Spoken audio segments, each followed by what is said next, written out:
누가복음 18장 1절부터 8절까지 봅니다. 항상 기도하고 낭망치 말아야 될 것을 저희에게 비유로 하여 가라되 어떤 도시에 하나님을 두려워 아니하고 사람을 무시하는 한 재판관이 있는데 그 도시에 한 과부가 있어 자주 그에게 가서 내 원수에 대한 나의 원한을 풀어주소서 하되 그가 얼마 동안 듣지 아니하다가 후에 속으로 생각하되 내가 하나님을 두려워 아니하고 사람을 무시하나 이 과부가 나를 번거롭게 하니 내가 그 원한을 풀어주리라. 그렇지 않으면 늘 와서 나를 괴롭게 하리라 하였느니라. 주께서 또 가라사대 불의한 재판관이 말한 것을 들으라. 하물며 하나님께서 그 밤낮 부르짖는 택하신 자들의 원한을 풀어주지 아니하시겠느냐. 저희에게 오래 참으시겠느냐. 내가 너희에게 이르노니 속히 그 원한을 풀어주시리라. 그러나 인자가 올 때 세상에서 믿음을 보겠느냐 하시니라. 아멘. 누가 만들어냈는지는 모르겠지만 이런 재미있으면서도 우리에게 무엇인가 교훈을 주는 이야기가 있습니다. 어느 날 사탄이 신문에 광고를 냈습니다.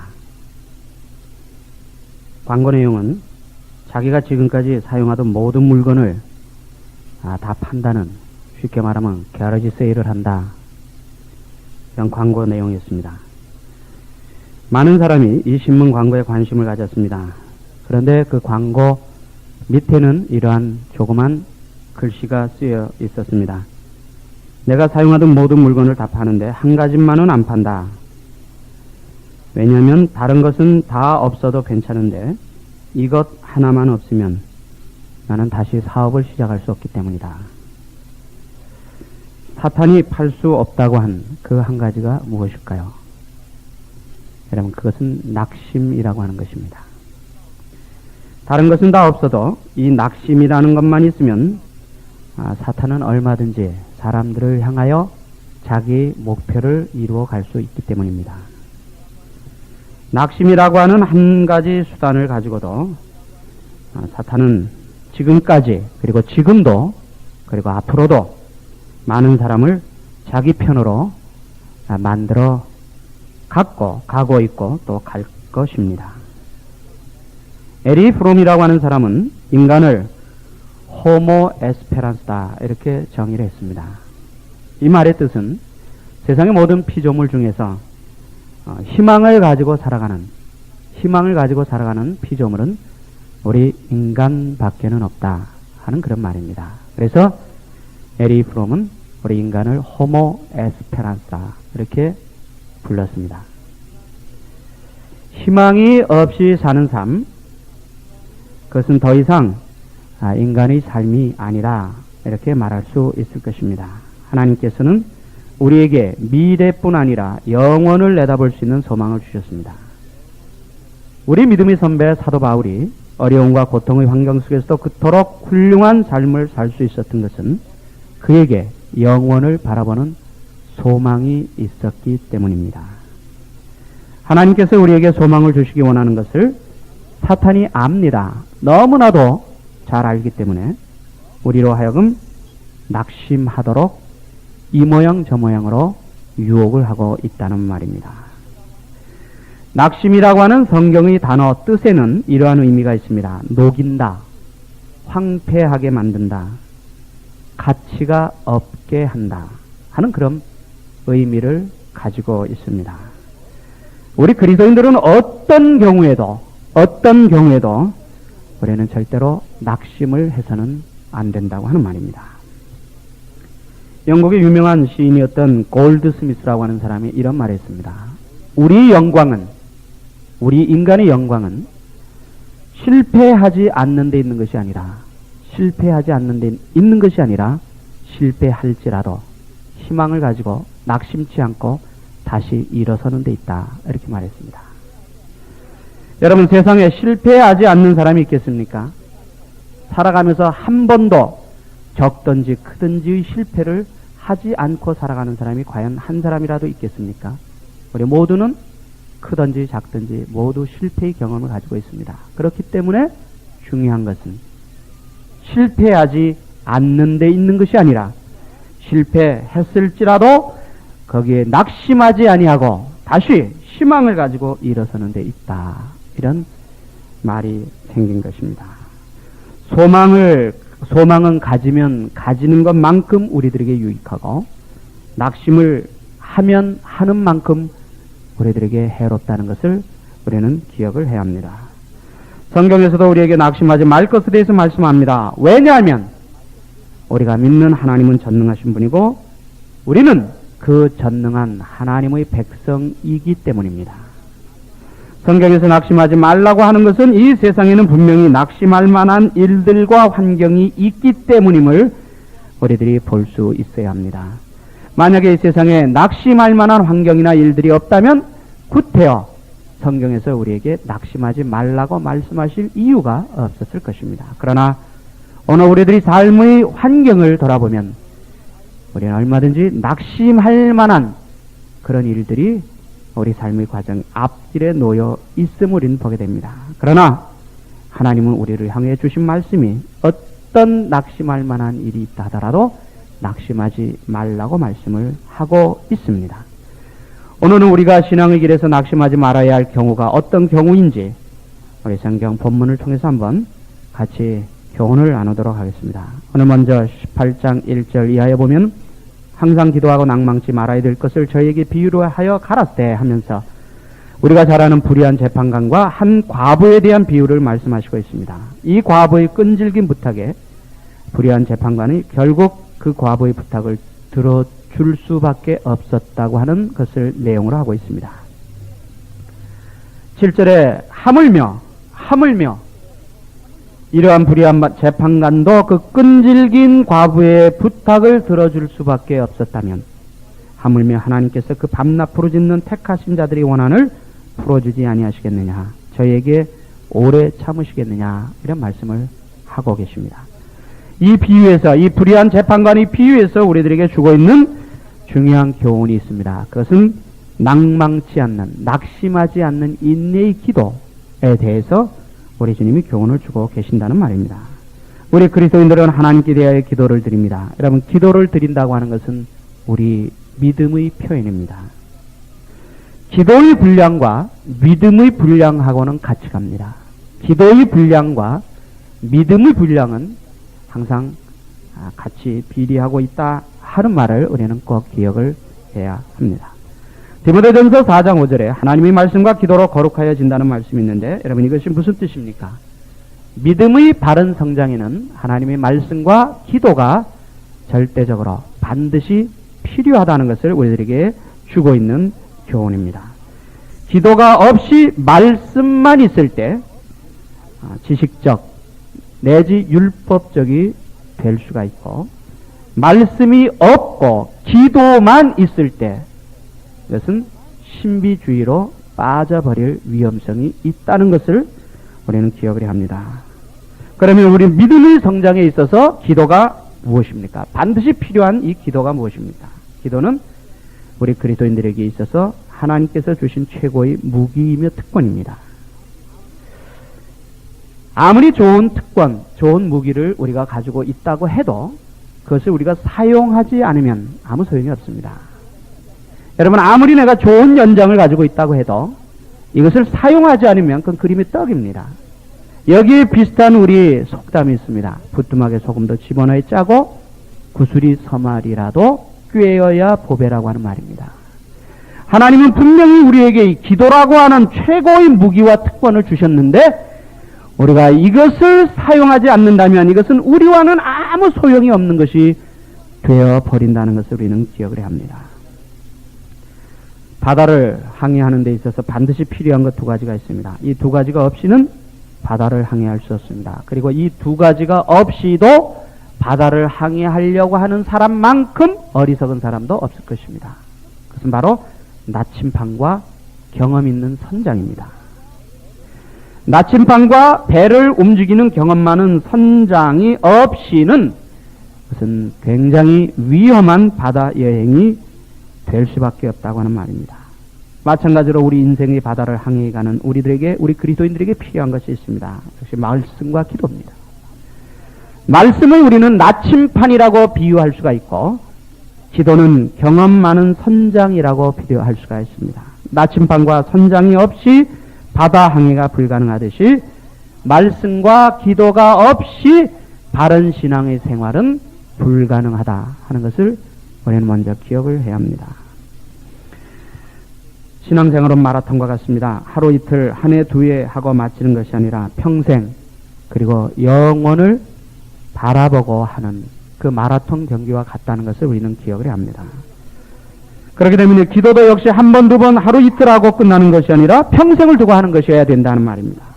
그렇기 때문에 오늘 본문 7절에서 예수님이 이런 단어를 사용하셨습니다. 그 밤낮 부르짖는, 그 밤낮 부르짖는, 계속되어야 할 기도이기 때문에 그렇습니다.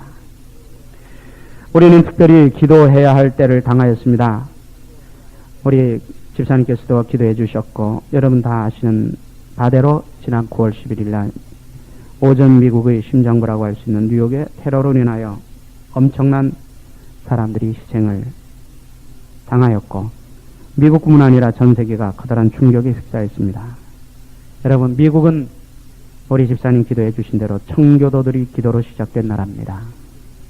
바른 신앙을 위해 생명을 걸었던 청교도들이 정말 피눈물 나는 그런 기도로 이 미국의 기초가 놓여졌다는 것을 우리는 잊어서는 안 됩니다. 눈 덮인 포지 계곡에서 꿇어 엎드려 간절하게 기도한 조지 워싱턴 장군의 그 기도로 이 미국이 영국으로부터 독립하였다고 하는 사실도 우리는 잊으면 안 됩니다.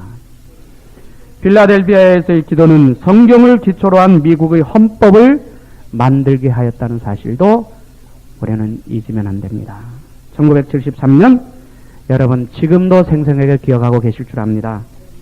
아폴로 13호 다시는 지구로 돌아올 수 없는 그런 절박한 위기 상황에서 닉슨 대통령을 비롯한 전 국민의 그 간절한 기도로 인하여 무사히 지구로 돌아올 수 있게 되었던 것도 우리는 잊으면 안 됩니다. 여러분, 미국의 역사에서 기도는 빼놓을 수 없을 만큼의 중요한 역할을 감당했다고 하는 말입니다. 물론 미국에 여러 가지 문제가 없는 것은 아닙니다. 하나님이 보실 때 참 선하지 못한 그런 것들도 많이 있는 것 사실입니다. 그러나 그래도 인류 역사상 어느 시대 어느 나라보다도 많은 일을 해왔고 하고 있는 것이 바로 미국이라는 것을 우리는 기억을 해야 합니다. 항상 말씀드립니다마는 미국에 대해 제일 부러운 것이 하나 있습니다. 그것은 미국이 세계 선교의 60%를 지금 감당하고 있다는 사실입니다. 누가 뭐래도 아직 미국에는 하나님을 향한 살아있는 신앙을 가지고 있는 성도들이 많이 있다는 것. 여러분, 이것을 우리는 꼭 기억을 해야 합니다. 하나님께서는 그들이 그 신앙을 보시고 그들의 간절한 기도를 반드시 들어주시리라고 확신을 합니다. 그런데 이 미국이 심각한 도전을 받고 있습니다. 이 심각한 도전으로부터 이 나라를 지킬 수 있는 방법이 있습니다. 그것은 기도의 방법 외에는 다른 방법이 없다는 것도 우리는 기억을 해야 합니다. 시편 127편 1절에 우리가 잘 아는 말씀이 있습니다. 여호와께서 집을 세우지 아니하시면 세우는 자의 수고가 헛되며 여호와께서 성을 지키지 아니하시면 여호와께서 성을 지키지 아니하시면 파수꾼이 경성함이 헛사로다. 여호와께서 하나님께서 이 미국을 지키지 않으시면 미국의 그 막강한 힘도 허사라고 하는 것을 우리는 꼭 기억을 해야 합니다. 시편 18편 2절에 이런 말씀이 있습니다. 여호와는 나의 반석이시오 나의 요새시오 나를 건지시는 자시오 나의 하나님이시오 나의 피할 바이시오 나의 방패시오 나의 구원의 뿌리시오 나의 산성이시로다 하는 다윗의 고백이 거기에 나옵니다. 영국과 미국의 마지막 독립전쟁에 있었던 이런 유명한 이야기가 있습니다. 좀 전에 말씀드린 대로 그 포지 계곡에서 영국군과 대치해서 있을 때 미국 군대에게는 위기였습니다. 이때 사령관이었던 조지 워싱턴이 그 포지 계곡 눈 덮인 그 눈 속에 엎드려 하나님 앞에 간절하게 기도합니다. 그 기도하는 모습을 보았던 부관 한 사람이 조지 워싱턴에게 이렇게 말을 건넸습니다. 사령관 각하, 하나님께서 우리 편에 서 계신다면 우리가 이 전쟁에서 승리할 수 있을 것입니다. 하나님께서 우리 편에 서 계신다면 우리는 이 전쟁에서 승리할 수 있을 것입니다. 이렇게 말을 했을 때 워싱턴 장군은 이런 말을 했습니다. 이 사람아, 그게 무슨 말인가? 하나님이 우리 편에 서 있는 것이 아니라 우리가 하나님 편에 서 있어야 하네. 여러분, 이 말씀의 의미를 이해하십니까? 하나님이 우리 편에 우리와 함께 하시는 것이 아니라 이거보다 더 중요한 것은 우리가 하나님 편에 하나님과 함께 하는 것이 더 중요한 것이라네 하는 유명한 이야기가 지금까지 전해져 옵니다. 하나님께서 축복하신 이 나라, 하나님 앞에서의 기도와 신앙으로 세워진 출발한 이 나라가 다시 하나님의 손에 붙들릴 수 있도록 여러분 기도하시기 바랍니다. 이번과 같은 치밀하고도 대담한 테러는 처음입니다. 이런 경우는 테러 집단이 미국을 향해 선전포고한 것과 다름이 없습니다. 여러분, 테러는 어떤 명분으로라도 그것은 정당화될 수 없다고 하는 겁니다. 그리고 테러 뒤에는 사단의 배경이 있다는 것을 우리는 꼭 기억을 해야 합니다. 이 문제는 미국만의 문제가 아닙니다. 미국, 이스라엘, 아랍과의 역사적으로 성경적으로 복잡하게 얽혀있는 문제임을 우리는 볼 수 있어야 합니다. 이 문제가 역사적으로 거슬러 올라가면 4000년 전 아브라함 때까지 거슬러 올라갈 수 있음을 우리는 봐야 합니다. 몇천 년 동안 내려오면서 종교적으로 민족적으로 감정이 짙게 깔려 있음도 우리는 봐야 합니다. 오래전에 어느 유명한 역사학자가 이런 말을 했습니다. 앞으로 이 인류의 역사는 두 문명 간의 충돌이 될 것이다. 그것은 어떤 문명입니까? 기독교 문명과 비기독교 문명과의 충돌의 역사가 있을 것이다 하는 예언을 오래전에 했는데 여러분 앞으로 잘 두고 보십시오. 그 역사학자의 예언대로 이 역사가 흘러갈 것임을 꼭 기억을 해야 합니다. 여러분, 이번 테러는 이것은 하나의 정치적인 문제도 아닙니다. 이것은 하나의 경제적인 문제도 아닙니다. 여러분, 이것은 영적인 문제로 우리가 보아야 합니다. 그렇기 때문에 우리가 오늘 기도해야 되고, 미국에서 이 테러를 당한 데 제일 먼저 위정자들이 모여서 하나님 앞에 예배를 드린 이유도 거기에서 의미를 찾을 수 있어야 될 것이라고 하는 말입니다. 하나님 앞에 엎드려야 된다는 말입니다. 그리고 하나님께서 주시는 지혜의 방법대로 이 문제를 해결해 갈 수 있어야 합니다. 열왕기하 18장에 보면은 히스기야가 유다 왕으로 유다를 다스릴 때 아수르의 사내립이 예루살렘에 큰 군대를 이끌고 쳐들어와서 포위하여 하나님을 조롱하며 항복하라고 욱박질렀던 그런 사건이 거기 나옵니다. 국가적인 민족적인 위기였습니다. 히스기야는 이 때를 이렇게 표현했습니다. 열왕기하 19장 3절에 보면은 오늘은 곤란과 책벌과 능욕의 날이라 아이를 임신하였으나 해산할 힘이 없도다. 이렇게 표현했습니다. 아수르 군대를 대하여 이스라엘 백성들이 할 수 있는 것은 아무것도 없었다는 겁니다. 그 위기를 깨달은 히스기야는 어떻게 했습니까? 성전으로 올라가서 하나님 앞에 꿇어 엎드렸습니다. 그리고 하나님 앞에 대성통곡하면서 하나님의 도우심을 구했습니다. 그날 밤 하나님께서는 친히 하늘의 군대를 보내셔서 아수르 군사 18만 5천 명을 죽임을 당하게 하시고 사내립은 놀라서 도망하여 히스기야와 유다는 위기에서 벗어날 수 있었던 그 유명한 사건이 열왕기하 19장에 기록되어져 있다는 말입니다. 여러분, 위기라고 하는 말 속에는 기회라고 하는 의미가 들어있습니다. 다시 말하면 위기는 또 다른 기회라고 하는 것을 우리는 기억해야 합니다. 오늘 이 나라의 위기는 청교도의 신앙으로 다시 하나님을 바라볼 수 있는 기회가 될 수도 있다는 것을 우리는 기억을 하고 기도해야 합니다. 우리 집사님께서 기도해 주신 대로 우리 미국에게 있어서는 굉장한 위기입니다. 굉장한 위기입니다. 그러나 이 위기를 통해서 미국의 조상들이 청교도의 신앙으로 하나님 앞에 바르게 섰던 그런 기회를 다시 한번 붙들 수 있기를 위해서 우리는 기도해야 된다는 말입니다. 여러분, 우리 개인도 마찬가지입니다. 어떤 어려움이나 위기를 만나게 되면 그 어려움이나 위기는 우리로 하여금 다시 하나님을 향하게 할 수 있는 기회가 될 수 있다는 것을 우리는 알고 우리는 낙심하지 말아야 된다는 말입니다. 여러분, 문제 속에는 문제만 있는 것이 아닙니다. 문제 속에는 그 문제를 해결할 수 있는 그 열쇠도 함께 들어있음을 우리는 보아야 합니다. 여러분, 문제를 문제로 보는 사람은 절대로 일어서지 못합니다. 그러나 문제와 함께 그 속에 들어있는 해결의 열쇠를 보는 사람은 그 문제를 극복하고 일어날 수 있다고 하는 말입니다. 오늘 부시 대통령이나 모든 위정자들 그리고 미국의 모든 국민들이 바로 이 위기 속에 들어있는 기회를 볼 수 있기를 원합니다.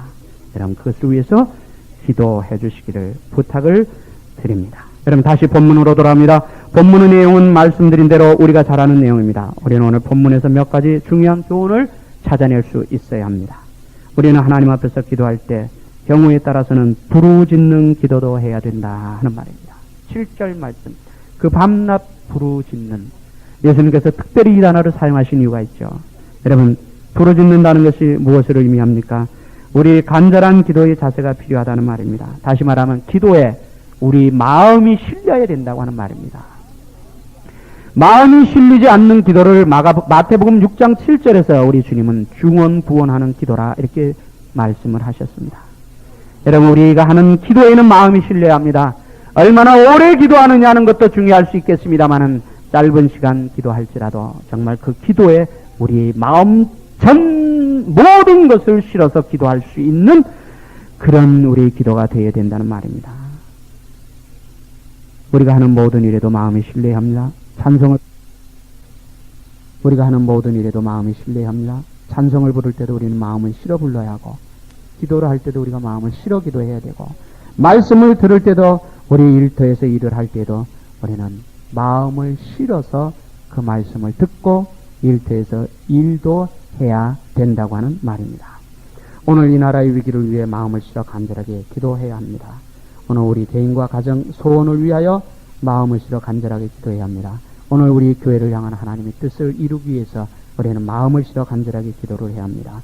간절함이 없는 기도는 중언부언하는 형식적인 기도일 수밖에 없고, 그런 기도에는 하나님이 응답을 하실 수가 없다고 하는 말입니다. 그 다음에 오늘 본문에서 우리가 얻어야 두 번째 교훈이 있습니다. 기도에는 반드시 응답이 있다는 말입니다. 오늘 7절에 보면 택하신 자들이 원한을 풀어주지 아니하시겠느냐, 8절 그 원한을 풀어주시리라 하는 것은 기도에 대하여 응답의 약속임을 우리는 볼 수 있어야 합니다. 하나님은 정확하신 분입니다. 그렇기 때문에 택하신 하나님의 백성들이 기도할 때 그 기도에 반드시 응답하신다고 하는 말입니다. 그런데 사람들이 갖고 왜 응답을 받지 못했다고 생각을 합니까? 그것은 하나님께서 응답해 주시는 방법이 여러 가지 방법임을 모르기 때문입니다. 하나님은 우리 기도대로 응답해 주시는 경우가 있습니다. 그리고 하나님은 우리 기도를 들어주시지 않는 응답도 있습니다. 그리고 하나님은 우리 기도하는 다른 것으로 응답해 주시는 경우도 있습니다. 그리고 하나님은 우리 기도에 기다리게 하심으로 응답해 주시는 경우도 있습니다. 우리가 하나님 앞에 기도하기 위해 엎드릴 때 하나님께서는 적어도 이 네 가지 응답 중에 하나로는 반드시 우리 기도에 응답해 주신다는 사실을 우리는 기억을 하고 엎드려야 합니다. 다시 말하면 응답이 없기 때문에 응답을 못 받았다고 말하는 것이 아니라 응답을 깨닫지 못하기 때문에 못 받았다고 말한다는 것입니다. 이 네 가지에 대해서 대표적인 응답이 그 모습이 성경이 나옵니다. 기도대로 응답해 주신 케이스입니다. 열왕기상 18장에 갈멜산에서 하나님께 부르짖었던 엘리야의 기도에 하나님께서는 즉시 응답하셔서 불을 내려 도랑에 물까지 태워버리셨던 그 기사가 거기 기록되어 있습니다. 오늘도 선교지 같은 곳에서는 우리 삶의 현장에, 선거지 같은 곳이나 우리 삶의 현장에서 바로바로 응답해 주시는 하나님이 그 응답을 우리는 듣고 체험할 수 있다고 하는 말입니다. 그 다음에 거절의 응답이 있습니다. 우리가 기도한 기도에 대해 거절한 응답이 이렇게 있습니다. 요나 4장에 보면 요나 선지자는 원수의 나라 아수르에 가서 니느웨 성에 멸망당할 것을 기다리던 내용이 나옵니다. 맞은편 언덕에 올라가서 그 성이 어떻게 멸망당하나, 하나님 내게 그렇게 말씀하시지 않았습니까? 이러면서 기도한 하나님께서는 이 요나의 그 요구를 들어주시지 않았습니다. 요나가 이것 때문에 하나님께 불평하는 어리석음과 교만함도 보여주었습니다. 사도행전 8장에 보면 사마리아 지방에 나타난 하나님의 능력을 본 시몬이 돈을 들여 이 권능을 내게 주어 나도 누구에게든지 안수하면은 성령을 받게 해달라고 구했다가 거절당한 것은 물론 큰 책망까지 받았던 내용이 나옵니다. 창세기 18장 19장에 보면은 소돔과 고모라를 징계하시려는 하나님께 대하여 아브라함의 간절한 기도가 나옵니다. 그러나 하나님께서는 그러한 기도들을 거절하심으로, 들어주시지 않으므로 하나님이 원래의 계획대로 그 뜻을 이루셨던 것을 우리들이 보게 됩니다. 우리 기도보다 더 중요하고 앞서는 것이 있습니다. 그것은 하나님의 뜻입니다. 하나님의 뜻은 절대적입니다. 그렇기 때문에 하나님의 뜻을 말하는 데 있어서는 다른 어떤 것으로도 그 이유와 변명의 여지가 없다는 겁니다. 하나님의 뜻은 우리가 그대로 지켜 순종하는 것 외에는 다른 방법이 없다는 것도 우리는 꼭 기억을 해야 합니다. 그렇기 때문에 바울이 우리에게 주는 권면대로 하나님의 뜻을 분별할 수 있는 지혜가 필요하다고 하는 말입니다. 그 다음에 세 번째, 기다림의 응답 케이스입니다. 로마서 9장, 10장, 11장에 보면 바울이 자기 민족의 구원을 위해 마음의 고통을 느낄 정도로 간절하게 기도했던 모습이 나옵니다. 바울과 같은 능력의 사도였는데도 불구하고 자기 동족의 구원을 위한 간절한 기도를 하나님은 지금까지도 들어주시지 않습니다. 아직까지도 기다리게 하신다는 말입니다. 물론 중간중간에 이 유대인 중에서 크리스찬으로 개종하는 사람들이 있기는 합니다만은 바울이 말한 그 민족적인 회개와 구원은 아직도 하나님이 시간표에 이르지 못했기 때문에 이루어지지 않고 있다고 하는 말입니다. 창세기 28장에 보면은 형 에서의 분노를 피하여 외삼촌 집으로 피난하 가던 야곱에게 하나님이 나타나십니다. 이때 야곱은 하나님께 대해 새로운 사실을 깨닫습니다. 그리고 기도합니다. 하나님, 나를 아비 집으로 무사히 돌려보내시면 하면서 그 세 가지 서원의 기도를 합니다. 그런데 무사히 자기 고향으로 돌아왔지만 오랜 시간이 지난 후에 그 기도에 하나님께서 응답해 주셨던 것도 우리들이 보게 됩니다. 하나님은 우리보다 우리에 대해서 더 정확하게 아십니다. 우리는 우리 앞날은 물론 우리 자신에 대해서도 다 모릅니다. 그렇기 때문에 우리가 기도할 때 우리 삶에 가장 적당한 때까지 기다리도록 하나님이 우리를 훈련시킨다는 것도 우리는 기억을 해야 합니다. 이 사실을 알 때 우리는 우리 기도의 응답이 더디다고 해서 낙심하는 일이 없을 것입니다. 그 다음에 하나님이 다른 것으로 응답해 주신 케이스입니다. 마태복음 26장에 보면 예수님이 겟세마니 동산의 기도가 나옵니다. 십자가를 앞두고 예수님은 말할 수 없는 고민의 시간을 보내십니다. 그리고 하나님께 기도합니다. 하나님, 할 수만 있거든 이 잔을 내게서 옮기시옵소서. 그러나 하나님께서는 예수님으로부터 그 십자가의 잔을 옮겨주신 것이 아니라 그 십자가를 지게 하셨던 그 모습도 우리들이 여기서 보게 됩니다. 열왕기상 19장에 보면은 아합을 피해 호렙산까지 도망한 엘리야의 초라한 모습이 거기 나옵니다. 18장에서는 갈멜산에서 하나님이 불을 끌어내려 승리의 모습을 보여주었던 이 엘리야가 19장에서는 그 아합을 피해서 호렙산으로 도망가 아주 초라한 모습을 거기서 우리에게 보여줍니다. 그는 호렙 광야 로뎀 나무 밑에서 이렇게 기도합니다. 주여, 이제 넉넉하오니 나는 내 열조보다 낫지 못합니다. 이제 넉넉하니 내 생명을 취하여 주옵소서. 무슨 뜻입니까? 하나님, 나 죽여주십시오, 이런 말입니다. 하나님, 나 죽여주십시오. 하나님, 나 불러가십시오. 내 생명을 불러가십시오라고 하는 엘리야의 그 기도가 나옵니다. 얼마나 마음에 고민이 있었으면 이런 기도를 했겠습니까? 그런데 하나님께서는 그 엘리야의 기도를 들어주신 것이 아니라 천사를 통해 떡과 물을 준비하시고 그걸 먹고 힘을 얻게 하신 다음에 새로운 사명을 그에게 허락하셨던 것을 우리들이 봅니다. 오늘도 이와 같이 우리 기도와 다르게 응답하시는 경우가 있음을 보아야 합니다. 저희 가족이 미국에 오게 된 것도 저희들이 처음 기도했던 것과는 하나님께서 다르게 응답해 주셨기 때문에 오늘 저희들이 이곳에서 여러분과 같이 교회를 섬길 수 있게 되었다고 하는 말입니다. 기도 응답의 약속에 이어 본문 속에서 보아야 할 교훈이 또 있습니다. 기도 응답의 때가 언제냐 하는 문제입니다. 기도 응답의 때는 우리에 의해서 결정되는 것이 아니라 하나님에 의해서 결정된다는 것을 여러분 기억하십시오. 하나님의 뜻은 모든 경우에 우리들의 생각이나 계획보다 앞서야 된다고 하는 말입니다. 그렇기 때문에 우리가 기도할 때 하나님께서 엘리야에게 응답하셨던 것처럼 지금 당장 응답해 주시기를 원하는 마음이 솔직히 있지만, 그러나 이 기도 응답의 때는 우리 소원에 의해서 이루어지는 결정되는 것이 아니라 하나님의 뜻과 계획에 의해서 결정된다는 사실을 우리는 알고 하나님 앞에 엎드려야 합니다. 이것이 성숙한 신앙인이라고 하는 말입니다. 내 뜻대로 마옵시고 아버지 뜻대로 하옵소서, 살든지 죽든지 뜻대로 하옵소서 하는 그 기도가 성숙한 그리스도인들의 삶의 신앙의 모습임을 우리는 알아야 합니다. 우리를 향한 하나님의 뜻이 축복으로 나타날 때 우리가 감사했다면, 우리를 향한 하나님의 뜻이 축복으로 나타날 때 우리가 감사했다면, 여러분, 우리를 향한 그 하나님의 뜻이 고통으로 나타날 때에도 우리는 감사할 수 있어야 된다는 말입니다. 그렇기 때문에 기도하면서 우리 자신은 나에게 가장 필요하고 유익한 때에 하나님께서 응답해 주실 것이라고 하는 확신이 필요합니다. 이 기도가 언제 이루어질 것이냐 하는 것에 대해서 관심을 갖는 것이 아니라, 내가 지금 기도는 하지만, 하나님이 말씀하신 대로 기도는 하지만 하나님께서 내게 가장 유익하고 나에게 가장 필요한 그때 하나님이 반드시 내 기도에 응답해 주실 것이라고 하는 확신의 믿음이 우리들에게 있어야 된다고 하는 말입니다. 오늘 본문 속에서 마지막으로 볼 수 있는 교훈이 밤낮으로 짓는, 여기서 우리들에게 주시고자 하는 교훈이 무엇입니까? 기도의 인내를 말합니다.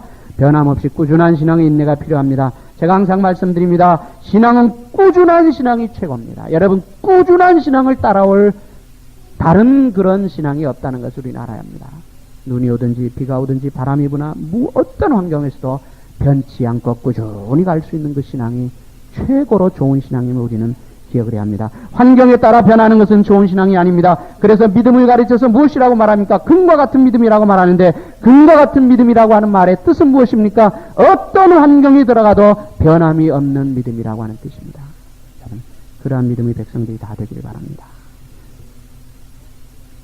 오늘 우리는 특별히 더 기도해야 할 때를 당했습니다.